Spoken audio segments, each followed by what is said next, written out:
সিলেট ঢাকা মহাসড়কে ৬ লেন উন্নতিকরণ প্রকল্পের কাজের ঠিকাদার নিয়োগের জন্য দরপত্র দিয়েছে কর্তৃপক্ষ।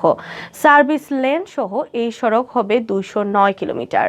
প্রকল্পের সংশ্লিষ্টরা বলছেন ১৭,০০০ কোটি টাকার এই মহাসড়ক সম্প্রসারণ কাজের জন্য এখনও জমির বন্দোবস্ত হয়নি। বেশি সমস্যা হচ্ছে সরকারি জমি পেতে।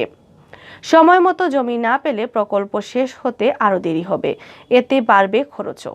প্রকল্প সংশ্লিষ্টরা বলছেন, জমি পাওয়ার জন্য সংশ্লিষ্ট জেলা প্রশাসকদের কার্যালয়ে এবং ইউটিলিটি স্থানান্তরের জন্য সংশ্লিষ্টদের চিঠি দেওয়া হয়েছে, কিন্তু এখনও তেমন কোনো কাজ হয়নি। জমি না পাওয়ায় মহাসড়কের পাশ থেকে পল্লী বিদ্যুৎ, Titas gas, power grid company, BTCL, ওয়াসা ও পৌরসভা তাদের সেবাগুলো সরাতে পারছে না।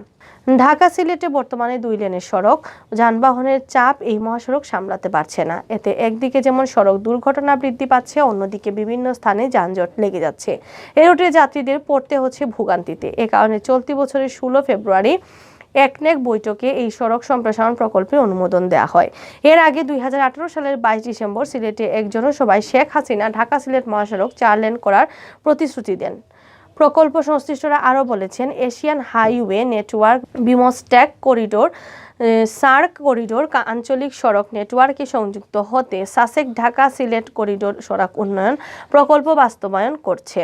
তাছাড়া এই মহাসড়কের কাজ শেষ হলে প্রতিবেশী দেশগুলোর সঙ্গে যোগাযোগ উন্নয়নের মাধ্যমে আঞ্চলিক আমদানি রপ্তানি বাণিজ্য বৃদ্ধি পাবে। প্রকল্পের নথিপত্রে দেখা গেছে, পুরো প্রকল্পটি ৬টি প্যাকেজে ও ১৩ লটে বাস্তবায়ন করা হবে।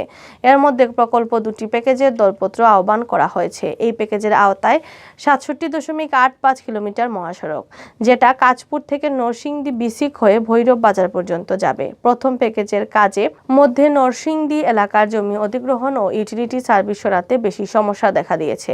এ প্রকল্প বাংলাদেশ সরকার ও এশিয়ান ডেভেলপমেন্ট ব্যাংক এডিবি যৌথভাবে অর্থায়ন করছে। মহাসড়ক নির্মাণে ব্যয় হবে প্রায় ১৬,৯১৮ কোটি টাকা। এর মধ্যে সরকার দিচ্ছে ৩,৬৭৩ কোটি টাকা এবং এডিবি ঋণ নিচ্ছে ১৩,২৪৪ কোটি টাকা। পুরো প্রকল্প শেষ হবে ২০২৬ সালে। প্রকল্পের আওতায় ৬৬টি সেতু, ৩০৫টি কালভার্ট, রেলওয়ে ওভারপাস ৮টি, ফুটওভার ব্রিজ ২৬টি এবং ৩৭টি ইউটার্ন রয়েছে। ২০৯ কিলোমিটার মহাসড়কের রুটে যাচ্ছে নারায়ণগঞ্জ, নরসিংদী, কিশোরগঞ্জ, ব্রাহ্মণবাড়িয়া, হবিগঞ্জ, মৌলভীবাজার এবং সিলেট জেলার উপর দিয়ে। এর ৪ লেনে হবে ৭.৩ মিটার এবং সার্ভিস লেন হবে ৫.৫ মিটার। বুয়েটের অধ্যাপক মোহাম্মদ হাদিউজ্জামান জানান, প্রকল্প নেওয়ার আগে পরে নথি চালাচালির কালক্ষেপণ হয়। এসব কারণে প্রকল্প বাস্তবায়নের মেয়াদ বেড়ে যায়। যে কোনো প্রকল্পের আগে এসব দিকেও গুরুত্ব দিতে হবে।